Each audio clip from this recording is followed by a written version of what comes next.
Olá, estamos de volta com mais um Universo Épico e bate-papo legal, gostoso, é aqui com a gente. Vamos falar sobre histórias. E o nosso convidado, Leonardo, já está aqui comigo, conectadíssimo. Tudo bem, Leonardo? Tudo bem com você? Tudo jóia. Leonardo, já adiantei aqui que o bate-papo vai ser legal, né? Então a gente vai falar das profundezas. Isso. É o meu livro atual, é o livro que eu estou trabalhando atualmente. Esse livro acabou de sair pela Wiclap, né, editora de São Paulo. E é uma história, é um suspense, né, é um suspense policial, mas na verdade eu caracterizaria essa história como um thriller, porque tem alguns elementos assim de terror, sabe, Michel? Adoro. Eu também gosto muito. E eu vou te contar o que aconteceu, por que foi que eu escrevi esse livro. Foi justamente assim por essa paixão assim com esse tema. Eu estava vendo um documentário sobre a Mary Shelley, sabe, a escritora do Frankenstein? Sim. Eu gosto muito do Frankenstein, eu acho que é um dos livros que é um dos 10 melhores livros, na minha opinião, que já foi escrito, uma das 10 melhores histórias, e eu estava justamente vendo um documentário sobre ela, sobre a escritora, e assim, são muitas coisas que chamam a atenção. Uma delas é o fato dela ter só 19 anos quando ela escreveu essa história tão aterrorizante. E aquilo me instigou muito, eu queria entender como é que uma menina de 19 anos consegue escrever uma coisa tão bem escrita e que fica para sempre aí na literatura mundial. E aí eu vi que tudo começou com um desafio, que eles estavam na casa de um poeta lá, o Lord Byron, estava ela, o marido dela, que é o Stephen Pearce, e eles estavam numa noite chuvosa lá, uma noite daquelas bem, sabe, meio amedrontadoras, e eles resolveram, 3 escritores, os dois, o marido dela e o Lord Byron, já famosos, e ela lá, toda menina, e eles resolveram fazer um desafio. Quem dos 3 escreveria a história mais amedrontadora? Quem seria capaz de levar os outros a ficar com medo? E aí, naquele momento, me veio essa pergunta, assim, será que eu conseguiria escrever alguma coisa que desse medo em mim mesmo? E aí que começou essa história das profundezas. Eu comecei a esboçar ali um capítulo com uma situação bem próxima da realidade, né? Eu morei no Rio de Janeiro por 20 anos, eu agora estou morando em Minas Gerais, eu sou de Belo Horizonte, mas fiquei 20 anos fora, voltei recentemente. Então, assim, eu tenho uma vivência ali no Rio de Janeiro e eu resolvi localizar essa história, essa trama, esse thriller, na cidade do Rio de Janeiro, porque o Rio de Janeiro tem um negócio muito interessante, que é o seguinte: todo mundo vê o Rio como uma das cidades mais bonitas do mundo, e eu não tenho dúvida que é. Só que à noite, né, se você fica ali de madrugada no Rio de Janeiro, ela consegue ter alguns elementos ali que podem ajudar a gente na criação de uma história de terror. Então, esse suspense fala de um acontecimento, de um assassinato, que o livro começa com um assassinato, é uma coisa fora assim, do comum, do padrão, para a polícia do Rio de Janeiro investigar. E aí vem essa história e começa a desvendar uma história onde que o Rio de Janeiro e a cultura brasileira compõem completamente um conto de terror, de medo, de suspense. Leonardo, agora, qual seria o ingrediente que não pode faltar numa história de terror, né, um thriller ali, para causar medo? Né? O que você acha? Quais são os elementos, né, que precisam estar nessa história para causar medo? Olha, o principal de todos é o vilão, é o monstro, sabe? E você sabe por que ele é tão importante assim? Por que os livros, né, de thriller, de suspense, de terror, por que eles fazem tanto sucesso assim? A gente fica tão vidrado, ao mesmo tempo que a gente tem medo, a gente fica naquela quase que uma prisão psicológica com o vilão, com o monstro, com a figura, né, que vai agir e ser o mal dentro da história. Você sabia que a origem da palavra monstro vem de mostrar, né, no latim? O verbo é monstrare. Os monstros das histórias, eles estão revelando para a gente algumas coisas a respeito dos medos que a gente tem. Então, um bom conto de suspense, um bom thriller, né, ele tem um monstro que, na verdade, é um grande revelador de algumas características do personagem principal. Agora, não necessariamente, né, esse monstro precisa ter uma aparência horrível, né, desfigurada. Um monstro, né, só pelas ações, pelas atitudes, né, já se completa e pode causar o medo, né? Exatamente, é isso que é legal assim, na criação do personagem, né, no desenvolvimento desse personagem, né, assim, a parte física, eu acho que ela é a menos importante, talvez, né, mas assim, é todo o contexto do que ele traz, é toda a mensagem do que ele está querendo revelar para a gente, que faz com que a presença dele seja verdadeiramente assustadora, ou que incomoda bastante a gente. Sabe quando você está lendo o livro e você tem aquele frio na barriga, você fica com aquele mal-estar, aquela coisa assim, sabe?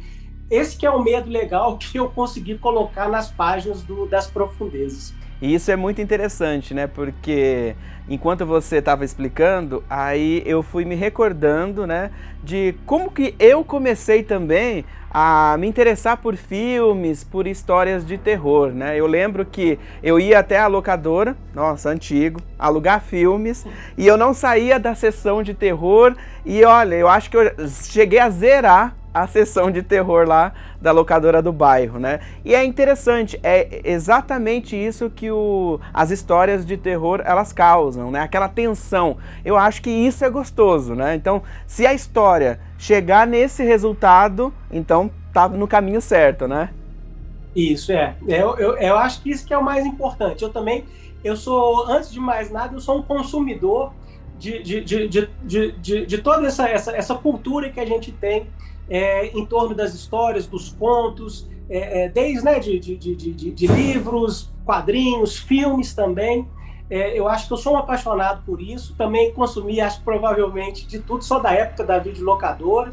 Né? A gente tem aqueles clássicos ali que fizeram uma parte importante dessa cultura que a gente tem hoje em dia, aí, voltado para o terror. E a gente sabe o tanto que é interessante quando a gente encontra uma história que ela tem alguns elementos que são clássicos, aquelas coisas que a gente mais ou menos espera encontrar, mas ao mesmo tempo ela tem que trazer alguma coisa de novidade. Tem que ter alguma coisa que seja completamente diferente, tem que ter alguma coisa que faça com que a gente passe para um próximo nível, entende? Fala assim, poxa, isso eu não tinha visto antes, eu quero explorar algo novo e diferente dentro desse universo aí do thriller. Agora, e o mercado, né? E o público?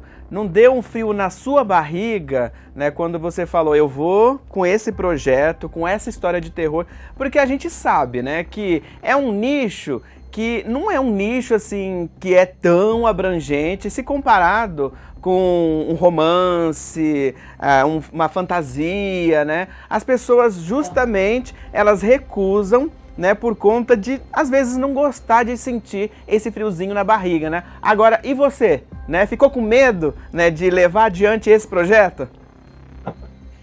Bom, não, na verdade não, né? Assim, eu acho que teve dois momentos. Teve o momento de escrever em si, eu acho que aí naquela hora eu estava fazendo mais para mim mesmo, né? Eu acho que eu estava me divertindo muito com o desenvolvimento da história. Esse projeto ele começa como um projeto mesmo, eu tento elaborar algumas etapas, o que vai acontecer, só que o personagem principal, ele meio que tomou conta da narrativa, sabe? Então ela acabou contando, é uma moça, é uma investigadora, e ela acabou contando a história para mim também. Então, durante o momento que eu estava escrevendo, eu não me preocupei com absolutamente nada com relação assim, qual que era o mercado que esse livro ia encontrar. Eu estava realmente assim, me deleitando, né, me divertindo com o que estava acontecendo. Depois que o livro ficou pronto, eu tinha certeza que realmente assim, era um livro para um nicho, é um livro muito direcionado mesmo para aquele pessoal que é consumidor desse tipo de história, de suspense, de thriller, sabe? É o pessoal que passou a vida aí trabalhando, consumindo Stephen King, Neil Gaiman. Então, assim, apesar de ser mais restrito, eu acho que são fãs que são mais de carteirinha, assim, é aquele pessoal que lê mesmo e que gosta, e que quando gosta, eles meio que participam. Aí eu tive medo, nesse momento, assim, eu tive medo que eu falei assim, poxa, eu vou entrar agora num terreno onde que o pessoal é muito exigente, onde que as comparações elas são mais sérias, entendeu? Porque o pessoal que gosta desse tipo de literatura, eles realmente gostam tanto que eles acompanham a carreira desse autor lendo vários livros e tal. Então eu falei assim, poxa, eu sou um novato entrando aí, o que eu vou fazer? Eu vou ter coragem, né? Eu vou ter coragem, vou enfiar a cara, e foi isso que eu fiz.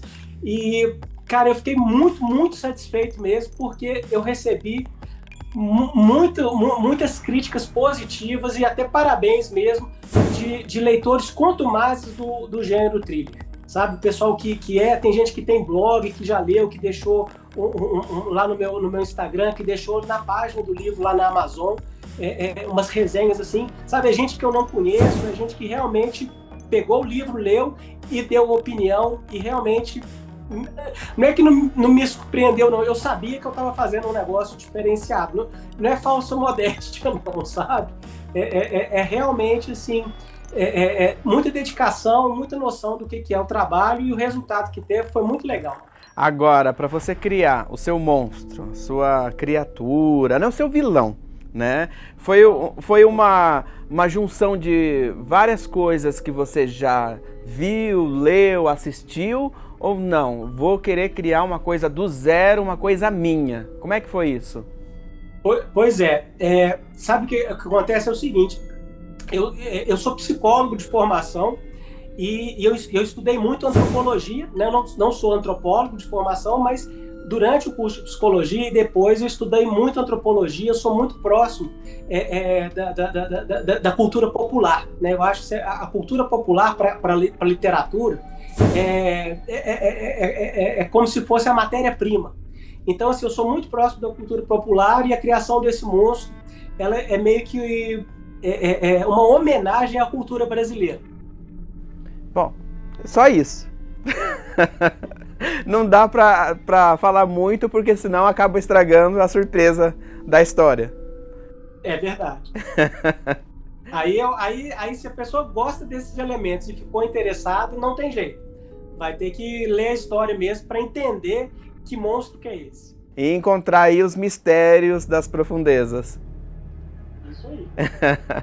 Ó, por que é que o pessoal de casa tem que ler o livro? Cara, que eu acho que assim, ele vai trazer elementos tão brasileiros, coisas que têm tão a ver com o nosso dia a dia, só que com esse elemento aí de suspense, de investigação policial. Então, assim, tem muito divertimento na hora que você está lendo essa história. Então, assim, é uma mistura de divertimento e um pouco de resgatar o orgulho de ser brasileiro, de ver que pode acontecer, né, uma história dessa dentro de uma cidade que a gente conhece, dentro da cidade que a gente mora. Eu acho que isso faz a coisa ficar bem divertida para o leitor. Sensacional. E aí, como é que faz para encontrar você, né, e o livro? Bom, meu canal principal, onde que eu fico trabalhando as minhas novidades, é o Instagram. Meu Instagram é o _LeoBrant. E o livro, ele está à venda na Wiclap. Então você pode ir no site da Wiclap, colocar lá Das Profundezas Leonardo, vai sair na página de comprar o livro, a cópia física dele. E ele também pode ser encontrado na Amazon, a cópia eletrônica, para ser comprado por quem gosta de ler com o Kindle. Então tem tanto na Amazon quanto na Wiclap, e no meu Instagram lá, o _LeoBrant. Das Profundezas é um volume único? Uma história única? Não conta para ninguém, mas vai ter continuação. Sensacional. Então aí você volta aqui para dividir essa continuação com a gente? Combinado, vai ser um prazer. Valeu, viu, Léo, pelo bate-papo. Muito obrigado, viu? Tudo de bom. Sucesso. Você também, valeu. A gente vai para um rápido intervalo e no próximo bloco, claro, tem mais.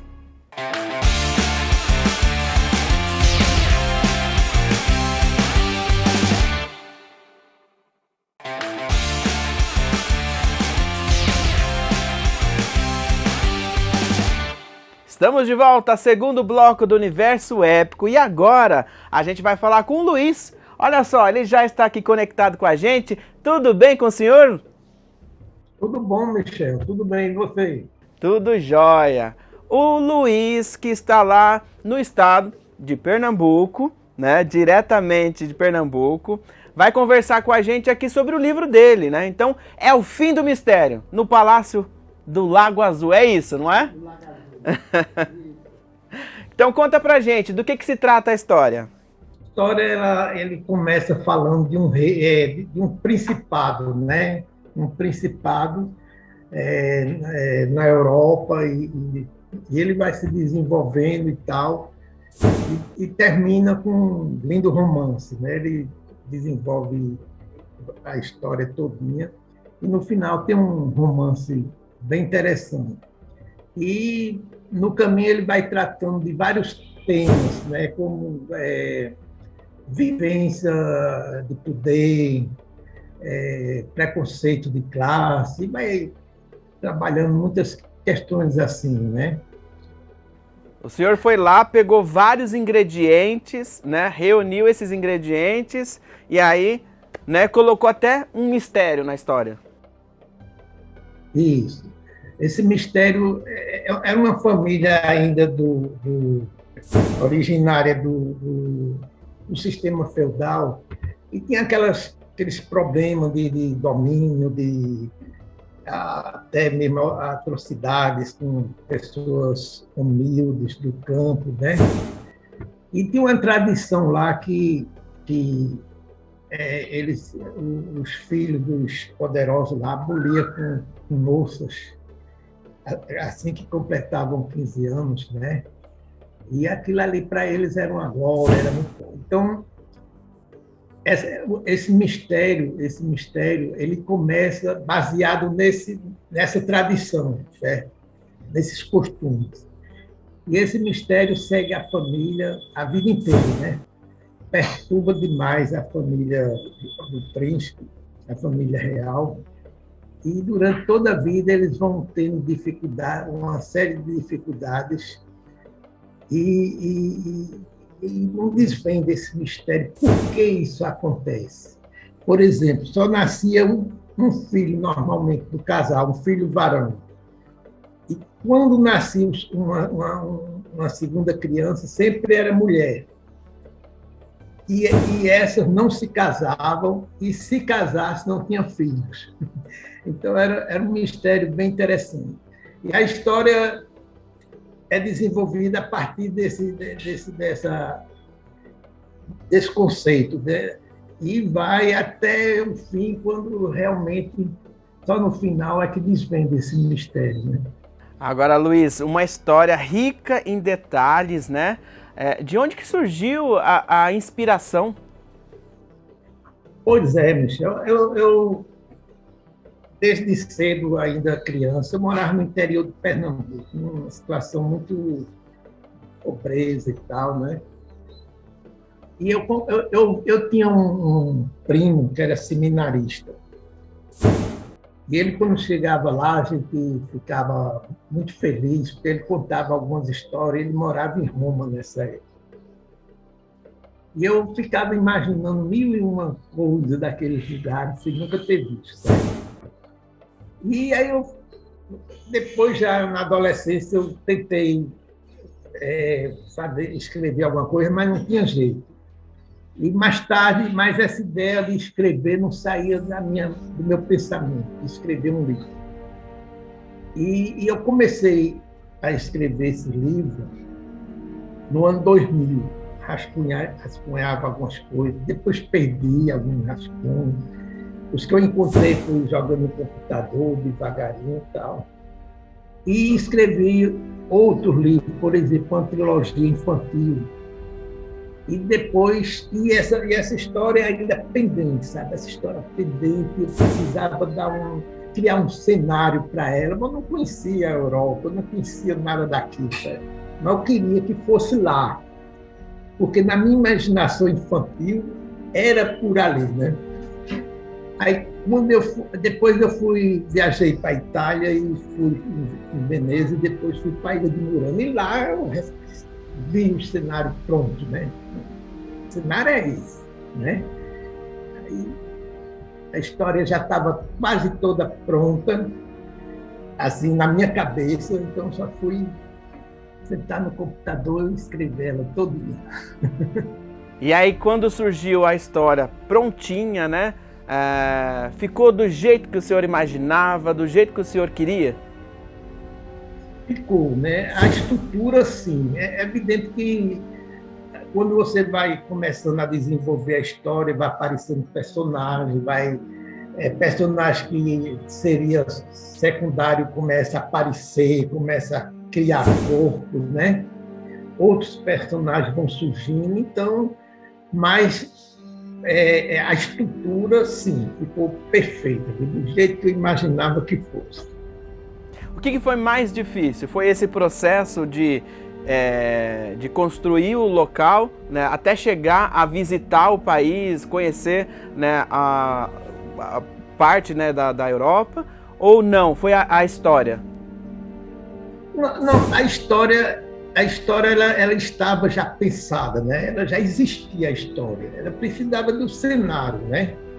O cenário, como esse cenário seria ideal para essa história. A história, na realidade, ela já estava toda pensada, mas precisava do cenário para a construção dela, né? Para criar aquele ambiente todo, precisava aquele cenário. E ali foi perfeito. Quando surgiu aquele cenário, quando eu vi, aí não tive mais dúvida que... O fim do mistério, né? Ele acaba nesse livro, né? Ou o senhor pretende continuar com uma série? Não, esse livro, ele realmente é um livro concluído, uma história concluída, né? Agora eu tenho outro, antes dele eu já tinha lançado, esse ano já, um livro de contos, né? Que é um livro de contos, está bem aceito, assim, vendeu bastante aqui. A Viúva Virgem e Outros Contos. São 9 contos, bem interessantes, regionalizados, coisas de histórias vivenciadas ou parecidas. Assim, é um desafio. É um desafio, escrever, entrar no mercado do livro já é um desafio por natureza. Imagina, eu comecei com 71 anos, né? Penando com as ferramentas tecnológicas, né?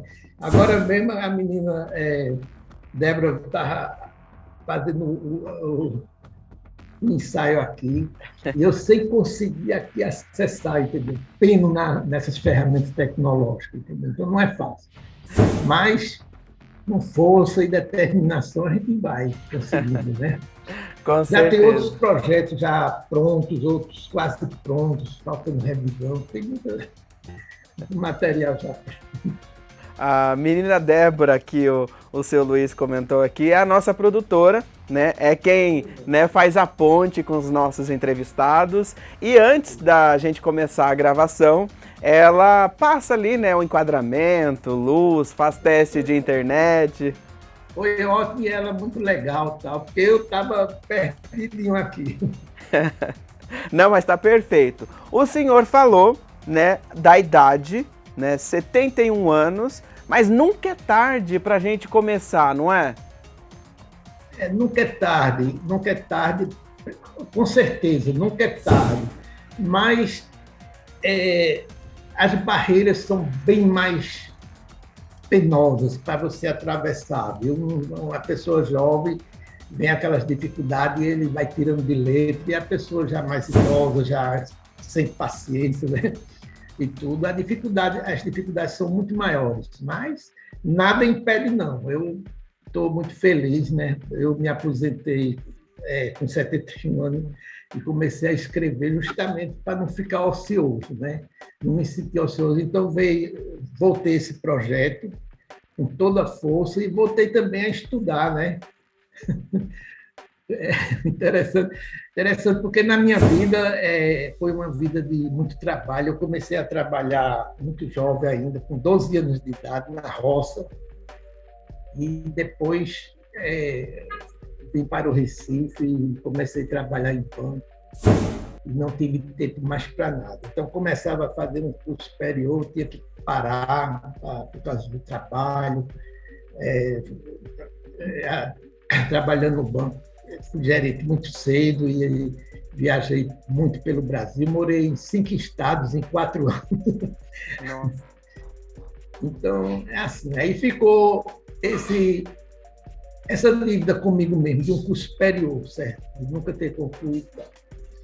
E nesse período, então, eu comecei a fazer o curso de filosofia e estou muito feliz com isso e tal. E me ajudou muito também, né? Me ajudou muito nesse processo de escrever. O curso de filosofia foi muito bom, foi fundamental até para seguir esse caminho. Agora, seu Luiz, quais são os seus projetos, né? O senhor falou que escreveu para o público infantil, tem contos, agora um livro para o público adulto, né? Jovem, adulto.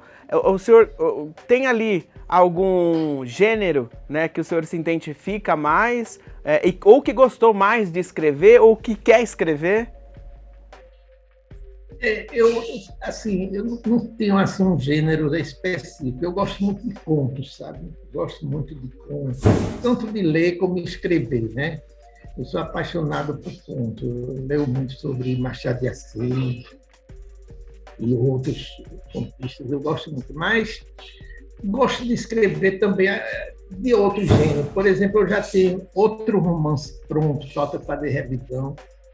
E estou escrevendo um livro de aventura, vê que diversidade, né? Aí já tem outro livro de contos pronto, né? Tem um livro de contos pronto, tem um romance, tem esse de aventura já quase terminando também. Ó, e aí, esse de contos, são contos diversos? São contos diversos, O primeiro livro de contos foi assim, mais regionalizado. Uma linguagem assim, mais nordestina, de coisas, de acontecimentos, histórias que eu via por cá e baseado nelas eu escrevi esses contos. Já esse outro segundo eu universalizei mais, né? Vamos dizer assim. Eu tenho contos envolvendo Minas Gerais, São Paulo e tal, né? Histórias acontecidas entre São Paulo e Minas Gerais. Então, foi mais universalizado, até para dar uma conotação mais fora da caixa. E o de aventura? Bom, esse de aventura eu estou perto de terminar ele. Esse de aventura é uma história de uma caverna desafiadora, né? Uma história de uma caverna desafiadora, uns pesquisadores de universidade, de uns estudantes querem explorar ela, mas é um desafio. Ela é muito complicada, muito cheia de desafios pela frente. E está ficando interessante. Eu tenho certeza que o seu Luiz vai voltar aqui, várias e várias vezes para dividir os livros, né? Essas histórias com a gente. Seria um prazer imenso voltar, viu? Eu quero mandar esse livro, O Fim do Mistério, ele ainda não está impresso. Ele está em e-book na Amazon, certo? Certo. Mas eu quero mandar para você o livro de contos que está pronto. Eu vou mandar. Sensacional. Eu vou ficar muito feliz em ler os contos.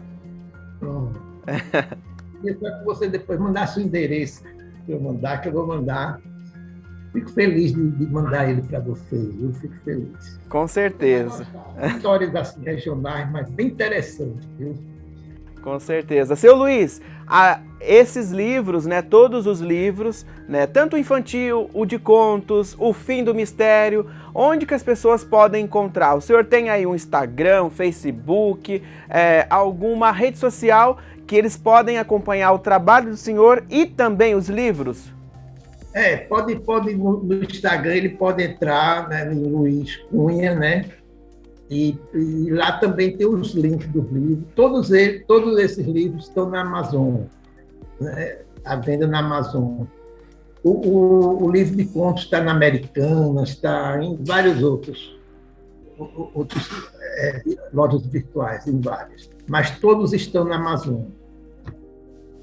Sensacional. Aí, entrou no Instagram, consegue encontrar, né, o seu trabalho. Entra lá, Luiz Cunha, e lá tem todas as informações que precisa. Seu Luiz, quero agradecer a sua participação aqui no Universo Épico. Foi demais o nosso bate-papo. Ó, quando é bom, passa rápido. Eu que agradeço, Michel. Fiquei muito feliz de participar dessa entrevista. Quando a agência lá mandou para mim a informação, fiquei muito feliz, viu? E estou à disposição, viu? Em outra oportunidade, vou ter a maior felicidade de voltar a conversar com você. Com certeza. Ó, lançou livro novo, é só avisar a nossa produtora Débora, né? E voltar aqui e bater um papo com a gente. Tudo bem, tudo bem. Um abraço. Tá outro, Michel. Um abraço em Débora também. Ela foi muito atenciosa. Pode deixar. Ponto final no Universo Épico e a gente volta na próxima semana. Tchau!